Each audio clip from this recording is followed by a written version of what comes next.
북한이 군사정찰 위성을 쏘아올린 건 지난 5월 이후 석 달 만입니다. 로켓은 대륙간 탄도미사일과 기술적인 원리가 같아서 유엔 안보리 결의 위반에 해당되는데요. 북한이 왜 위성 발사에 집착하는지 위성 개발 과정을 장인수 기자가 정리했습니다. 2016년 2월 북한은 장거리 미사일 광명성 4호를 발사했습니다. 위성을 탑재한 로켓으로 당시 북한은 지구 관측을 위한 위성 발사라고 주장했습니다. 지구 관측 위성 광명성 4호를 궤도에 진입시키는데 완전 성공하였다. 하지만 북한이 장거리 탄도미사일 기술 개발 시험을 인공위성으로 포장한 것이라는 관측이 지배적이었습니다. 한동안 뜸했던 북한은 지난해 본격적으로 탄도미사일을 쏘아올리며 다시 위성 개발을 위한 시험이라고 주장했습니다. 2월 말부터 3월까지 한 달 새 대륙간 탄도미사일 화성 17형 4발을 잇따라 쏘아올렸습니다.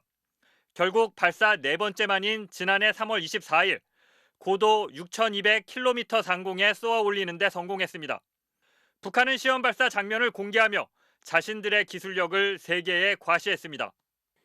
만장약한 거대한 실체가 대지를 박차고 우주 만리로 솟구쳐 올랐습니다. 지난해 11월에도 화성 17형을 고도 6,100km 상공에 쏘아올려 다시 한번 시험 발사에 성공했습니다.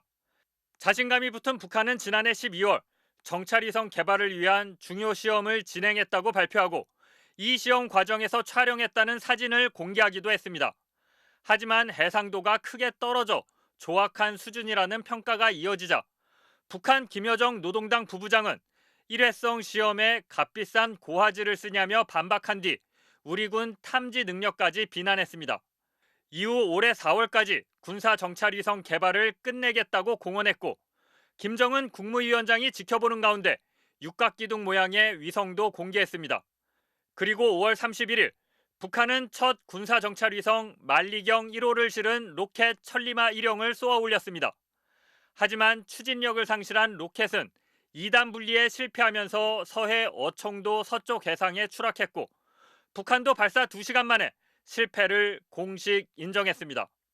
수색에 나선 우리 군이 2단 추진체와 위성체의 잔해를 건져 올렸고 한미 양국은 이번에도 해상도가 낮아 군사적 효용성이 거의 없다고 결론냈습니다.